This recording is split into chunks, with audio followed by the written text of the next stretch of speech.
7.1과 나를 돌아보는 말, 본문 익히기를 배워보겠습니다. 7과에는 자신을 돌아보는 사자성어, 고사성어들과 그 다음에 이제 성현들의 글을 기록한 격언의 말씀들을 한문으로 배워보도록 하겠습니다. 첫 번째 고사성어를 배울 예정인데요. 먼저 첫 번째 배울 고사성어 우공이산이라는 말을 배경을 영상을 통해서 보겠습니다. 우공이산. 중국에서 내려오는 우공이라는 한 노인에 대한 설화입니다. 우공은 평소 늘 마음에 걸리는 것이 있었습니다. 자신의 집을 두 개의 큰 산이 에워싸고 있다는 사실이었죠. 항상 먼 길을 돌아다녀야 했기에 늘 힘들어했던 그는 어느 날 긴급히 가족회의를 열었습니다. 사실 너무 불편하지 않은가? 우리가 더 이상 멀리 돌아다닐 필요가 없게 이 산들을 모두 깎아버리는 게 좋겠네. 이에 우공의 가족들은 모두 동의를 했고 가족들은 다음 날부터 산을 깎는 일에 돌입했습니다. 이를 지켜보던 한 이웃은 우공을 크게 타박했습니다. 아이고 참, 자네는 왜 그리 어리석은가? 자네의 나이를 생각해보게. 살아생전에 사는커녕 언덕 하나도 없애지 못할 거네. 이에 우공은 이렇게 답했습니다. 하하, 자네는 참 답답하니 그리야.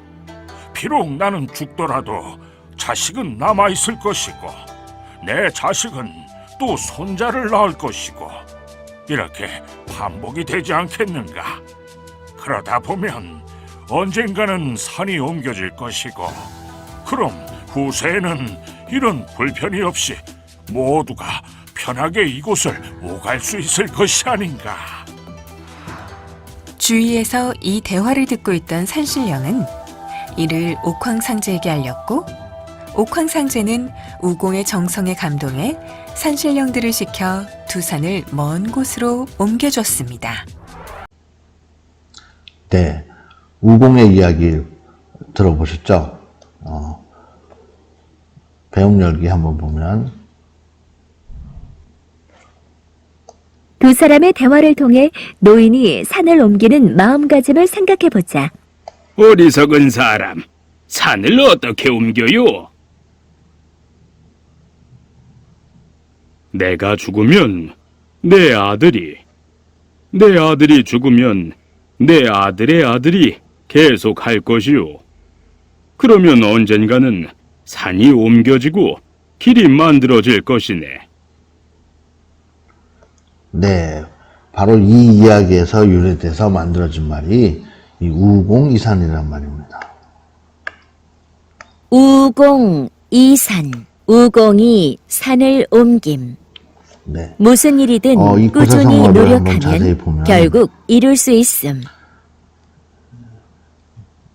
어리석을 우, 그 다음에 공정할 공, 옮기리, 그 다음에 매산, 산산 이렇게 되겠습니다.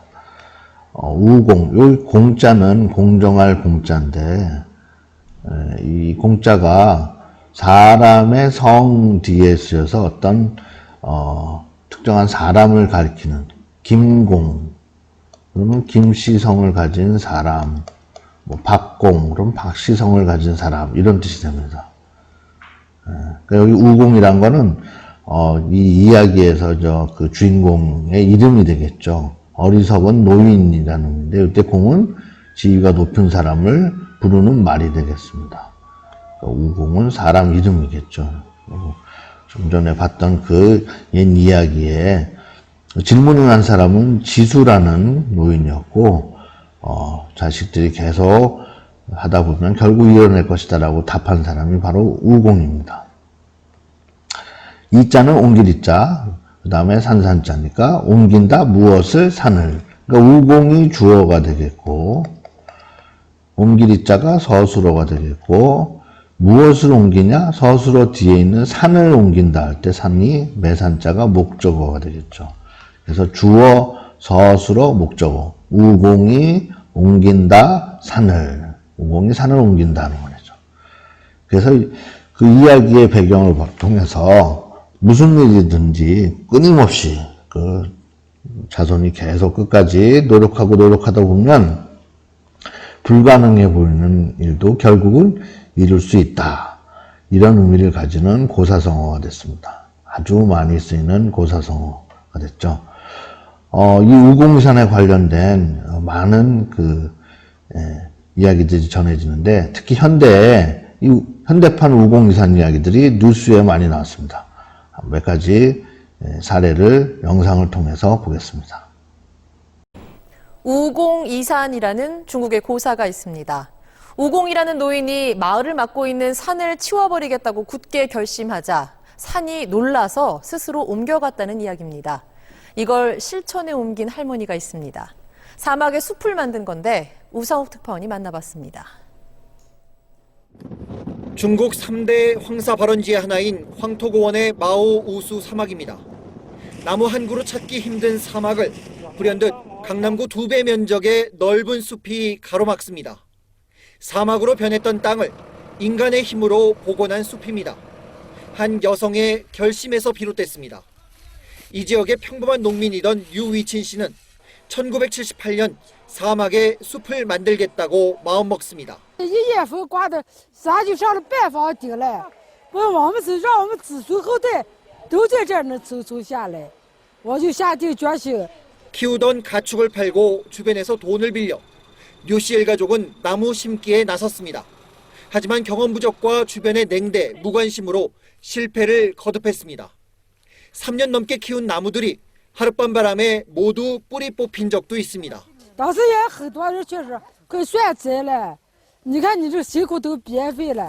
我想我说，这个没有失败就没有胜利。 1년에 40만 그루씩 30년 넘게 대를 이어 계속한 노력은 마침내 사막에 생명이 되살아나는 기적을 이뤘습니다. 사막을 10km 이상 북쪽으로 밀어냈습니다. 이들 일가의 우공이사는 그럼에도 현재 진행형입니다. 사막에게 빼앗긴 땅을 되찾기 위한 전쟁의 최일선에서 여전히 구슬땀을 흘리고 있습니다. 沙漠变成树林，树林变成森林的时候，可能是要好几百年。 산시성 위린시 마오우수 사막에서 SBS 우상욱입니다. 네, 인도에서는 다친 아내가 험준한 산을 넘어 병원에 가지 못해 끝내 숨지자 산을 깎아 옮긴 남자가 화제가 됐습니다. 무려 22년 동안 죽은 아내를 그리워한 남편의 사랑이 영화 같은 일을 만들어낸 건데요. 마운틴맨으로 알려진 이 남성의 사연을 담은 영화가 실제로 제작됐습니다. 개훈이 기자가 전해드립니다. 손에 망치를 든 남성이 비장한 모습으로 험준한 산을 바라보고 있습니다. 1950년대 인도 시골 마을의 청년 다시랏 만지는 어여쁜 아내를 맞아 신혼의 단꿈에 젖어 있었습니다. 어느 날 아내가 험한 산길에서 미끄러져 다쳤는데 험준한 산에 가로막혀 병원에 가지 못해 숨지고 말았습니다. 만지는 다시는 이런 일이 되풀이되지 않게 하겠다며 망치와 정을 들고 산을 깎기 시작했습니다. 불가능한 일이라고 모두 말렸지만 만지는 홀로 산과 외로운 사투를 벌였습니다.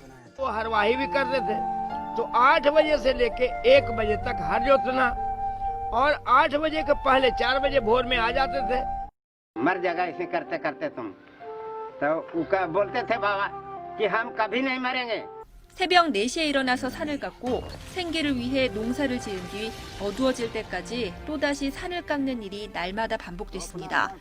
그 어떤 도움이나 지원 없이 무려 22년 동안 홀로 망치와 정만으로 산을 깎은 결과 기적처럼 길이 만들어졌습니다.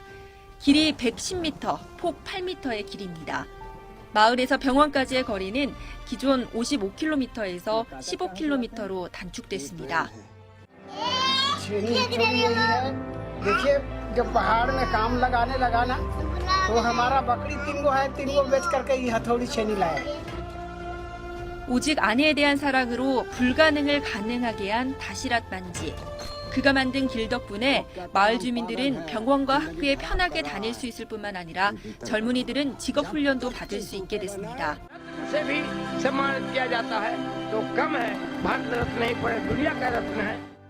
최근 인도 발리우드에서는 2007년 사망한 만지를 기리기 위해 그의 삶을 재조명한 영화를 제작했습니다. YTN 개운입니다. 네, 우공산의 이야기들을 현대에도 벌어지는 실제로 불가능할 것 같지만은 오랜 세월이 걸리더라도 결국 이뤄낼 수 있겠죠.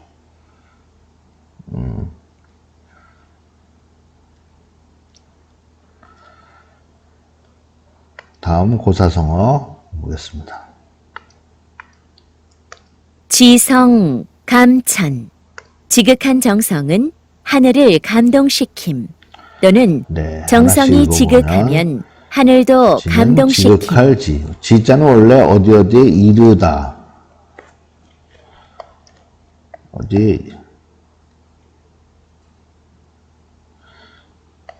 이르다라는 뜻인데 여기서는 어디에 이르다가 아니라 지극하다. 지극하다라는 뜻입니다. 종이 치고 있네요.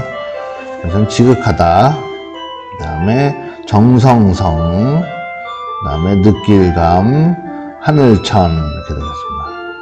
네, 종소리 집에서 종소리 들으니까 좋죠?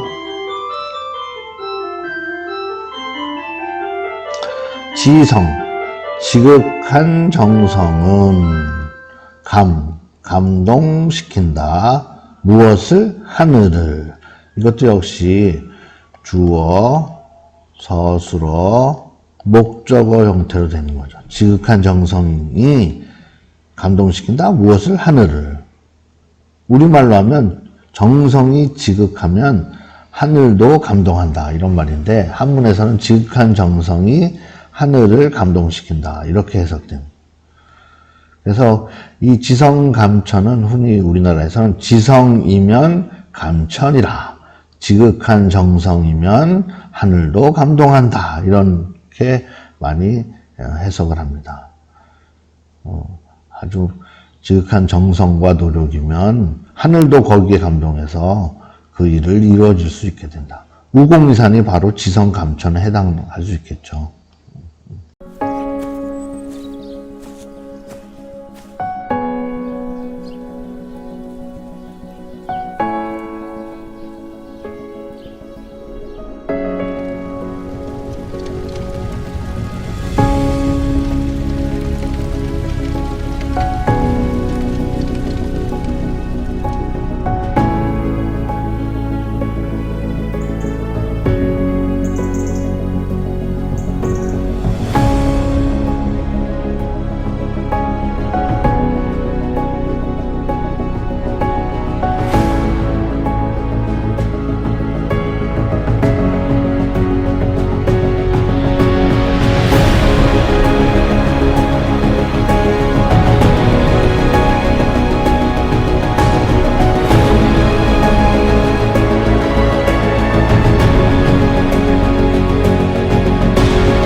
세 번째 고사성어 보겠습니다. 삼성, 오신. 세 가지로 나 자신을 반성함. 네, 삼성, 오신, 석삼, 살필성, 이거 오는 나오, 1인칭 대명사, 그 다음에 몸신, 몸신자는 나 자신을 가리킵니다. 삼성, 오신, 세 가지로 살핀다. 오신, 나의 몸을, 즉 나의 몸을, 나 자신을 세 가지로 살핀다. 삼성 오신. 자, 이 말은 원래 논어에 나오는 공자가 한 말, 공자의 말을 기록한 논어에 공자의 제자인 증자라는 사람이 한 말로 나옵니다. 이 내용은 교과서 그 뒷페이지에 64쪽에 보면 영양 그림에 좀 자세히 설명이 나오고 있어요. 매일 세 가지로 반성해요. 공자의 제자인 증자는 하루에 세 가지로 자신을 반성했다고 한다. 증자가 반성한 세 가지 내용을 살펴보면서 선인들의 삶과 지혜를 통해 나의 일상을 점검해보자. 네, 공자인 제자가 이런 말을 했다고 합니다. 5일 삼성. 나는 하루에 세 가지로 나 자신을 반성한다. 네, 그 세 가지가 무엇이냐면 매일매일 세 가지 항목으로 자신을 반성했다는 건데, 첫 번째는 다른 사람을 위해 충실하게 일했는가? 친구와 사귈 때 믿음을 지켰는가? 선생님께 배운 것을 잘 익혔는가? 네, 다른 사람을 위해서 충실한 게, 진심을 다해서 그 사람을 위해서 다른 사람과의 일을 했는가? 또 친구와 사귈 때 혹시 믿음을 주지는 못하지 않았는가? 선생님께 배운 것을 열심히 잘 익혔는가? 이런 세 가지 항목으로 자신을 매일같이 돌아봤다는 거죠. 그래서 이 증자의 태도, 논어에 나오는 이 말이 삼성 오신, 내 자신을, 나의 몸을, 내 자신을 세 가지, 세 번씩 살펴보았다, 반성했다 하는 거죠. 또는 일일 삼성이라고 합니다. 하루에 3번 반성했다. 네 번째 고사성어. 지과 필개. 허물을 알면 반드시 고침. 네, 알지. 요때 과자는 지날 과자인데, 이 지날 과자가 지나다란 뜻도 있고, 새로 이렇게 한자에서 얘기하는 지나가다란 뜻에서 너무 지나치게 가버렸기 때문에 잘못, 허물, 실수란 뜻입니다. 여기서는 허물이나 잘못이란 뜻이에요. 지과, 알지, 허물과 잘못을 안다 하는 거죠. 그 다음에 반드시 고칠게. 그러면 지과, 과실, 잘못을 알면 반드시 그 잘못을 고친다는 거죠. 내가 무엇을 잘못했는지 깨닫게 되면 그 잘못한 일을 다음부터는 하지 않는다는 거죠. 지과, 필개, 지과면 필개니라, 이것도 이렇게 해석할 수 있습니다. 네, 자신을 돌아보는 사자성어, 고사성어들을 배워봤습니다. 이번에는 문장을 보겠습니다. 첫 번째. 욕, 수, 기신, 자는, 선, 정, 기심하니라. 그 자신의 몸을 닦고자 하는 사람은 먼저 그 마음을 바르게 해야 한다. 네, 하나씩 읽어보겠습니다. 하고자 할 욕자죠. 뭐뭐를 하려고 하다, 하고 싶어 하다, 하고자 할 욕. 그 다음에 닦을 수자는 몸을 닦는다가 아니라 마음을 닦는다, 몸을 닦는다, 수양한다, 수신한다 할 때 수자입니다. 닦을 그 기, 대명사, 그것, 그 사람, 몸신, 삼성오신에 나온 나 자신, 나의 몸. 자자는 새롭게 한자에 설명했듯이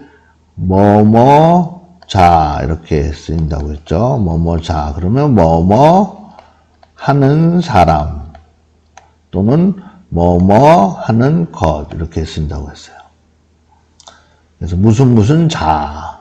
그 다음에 먼저 바를 정, 먼저 바르게 한다. 정자는 여기서 서술을 바르게 한다. 극이 마음심. 자, 한번 읽어보면 욕수 기신자는 선정 기심하니라. 는이나 하니라. 는이 붙었다는 것은 여기가 주어가 되고 하니라가 붙었으니까 여기가 서술어가 되겠죠. 하려고 한다. 무엇을 하려고 한다. 조동사예요. 수, 닦는다, 닦으려고 한다. 기신, 그 몸을.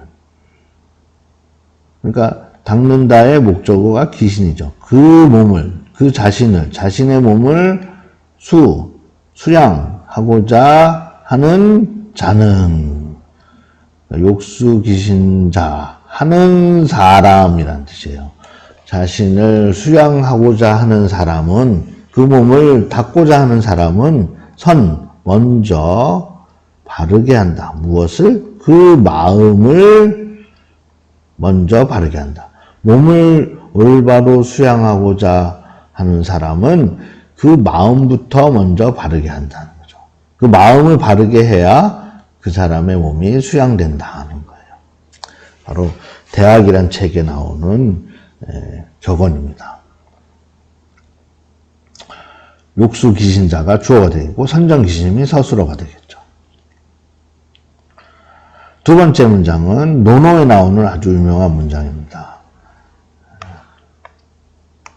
3인 행이면 필, 유, 아사, 언이니라. 세 사람이 길을 가면 반드시 거기에 나의 스승이 있다. 네. 다시 하나씩 읽어보겠습니다.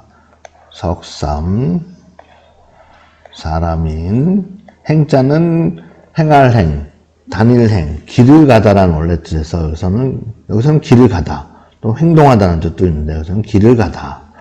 반드시 필, 있을유, 나, 스승사, 언자가 마지막에 있는데 이 언자는 새로 기란자에서 얘기했죠. 이 언자부터 먼저 자세히 설명해 보겠습니다. 이 언자는 원래는 새 모양, 새 조자하고 비슷한데 새 이름이었는데 이 언자가 특별하게 어조사로 쓰입니다. 자, 어조사라는 것은 한문에서 쓰이는 말인데 말씀 어자에 도울조자, 그 다음에 말씀 사자가 되겠습니다. 그리고 조사라는 말이 있죠. 조사. 우리말에도 있는 조사. 나는 할 때 는, 너를 할 때 늘.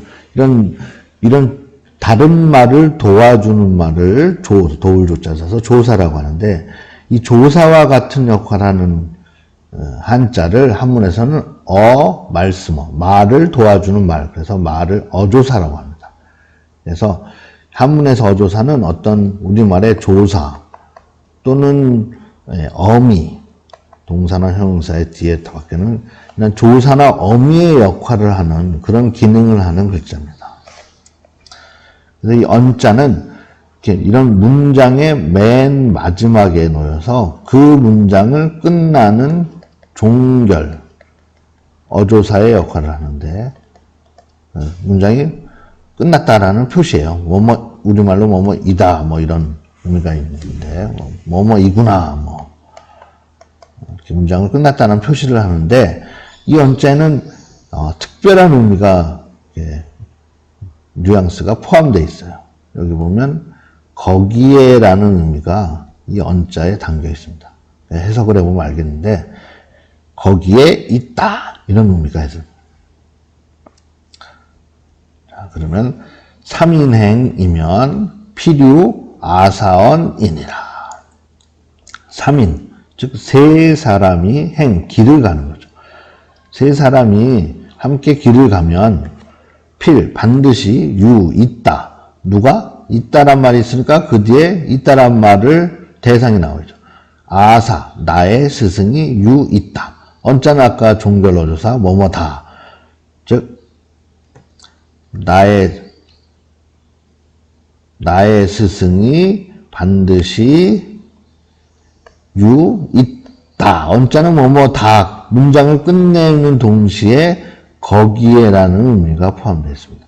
거기에, 그곳에 나의 스승이 있다. 거기는 어딜까요? 네, 바로 이 세 사람을 말합니다. 세 사람이 길을 함께 가면 그 세 사람 가운데 거기에는 내가 스승으로 삼을 사람이 반드시 있다는 거예요.